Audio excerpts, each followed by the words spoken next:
Basarnas.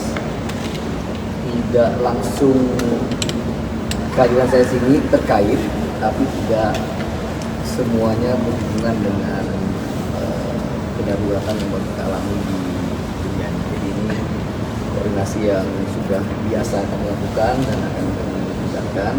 Tapi tentu karena ada konteks kemarin kedaruratan di dunia ini, kami juga akan membahas secara spesifik. Pertama tentu kalau perlu diulangi atas nama pemerintah Republik Indonesia kami mengucapkan bela sungkawa sedalam-dalamnya kepada korban yang terjelas dari kebakaran. Tadi saya katakan kepada teman-teman di atas segala isu kehebohan itu yang lebih tinggi adalah kemanusiaan. Saya punya anak perempuan, bapak ibu juga punya anak perempuan, yang dalam sampai kepada keluarga tertuju kepada Brasil. Yang kedua, saya harus mengatakan bahwa Basarnas kita keren. Silakan di Google atau tanya ke isi pencari lainnya. Basarnas kita ini sudah memiliki sertifikasi internasional, berkali-kali mendapatkan peringkat yang sangat baik dari dunia internasional. Misalnya saya baca mendapat nilai 92 sama dengan negara-negara besar pada Amerika, Kanada, dan lain sebagainya. Di Asia Pasifik juga mendapat tempat besar bersama dengan Amerika, dan Australia. Jadi dari segi kemampuan teknis, insya Allah Basarnas kita baik sekali. Namun kedua yang tak kalah penting dan ini menjadi modal sosial kita adalah kerelawanan atau volunteerisme yang juga dimiliki oleh masyarakat kita.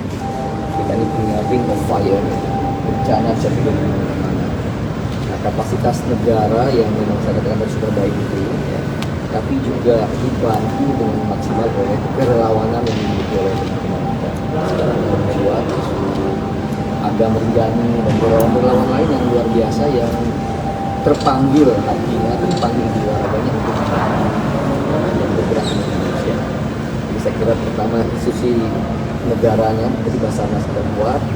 Yang kedua juga tadi kerelawanan kita juga luar biasa. Saya kira ini harus kita tingkatkan. Ketiga, yang tak kalah penting, Pak Prabowo Subianto sering mengatakan bahwa pemerintah tidak boleh anti-kritik.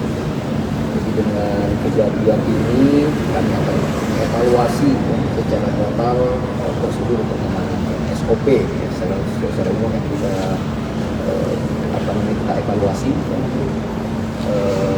Ada yang mengatakan signboard masih perlu disimpan di tempat-tempat, mesti ada posko-posko yang lebih dekat satu sama lain, termasuk juga ada RFID atau dari istilahnya EID harus pasangkan di gelang sehingga secara cepat apabila ada kondisi kedaruratan bisa terantisipasi dengan lebih baik.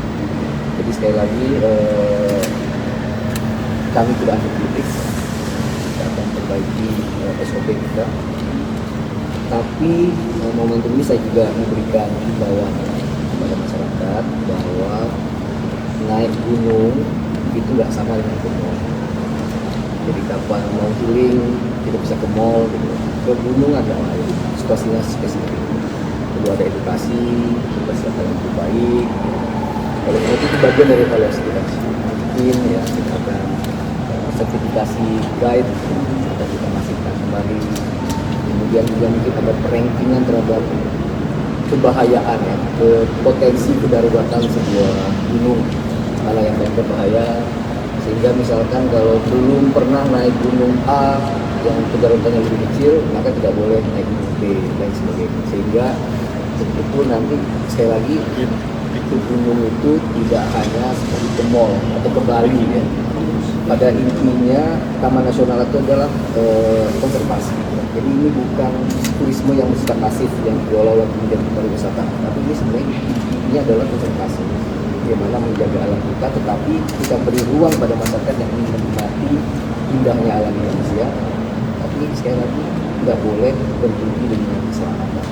Jadi safety ya, adalah yang pertama, safety first. Jadi sekali lagi kami akan perbaiki SOP dengan kata penting, insya Allah kami akan lakukan kerjasama yang lebih dekat lagi dengan tulis nanti FOU, standing dan perjanjian kerjasama PKS sama Basarnas untuk bekerja sama di tempat-tempat yang memang memiliki kemudahan yang luar biasa sehingga reaksi kita nanti lebih cepat. Dan pada level prevensi juga dengan edukasi, teman-teman kami relawan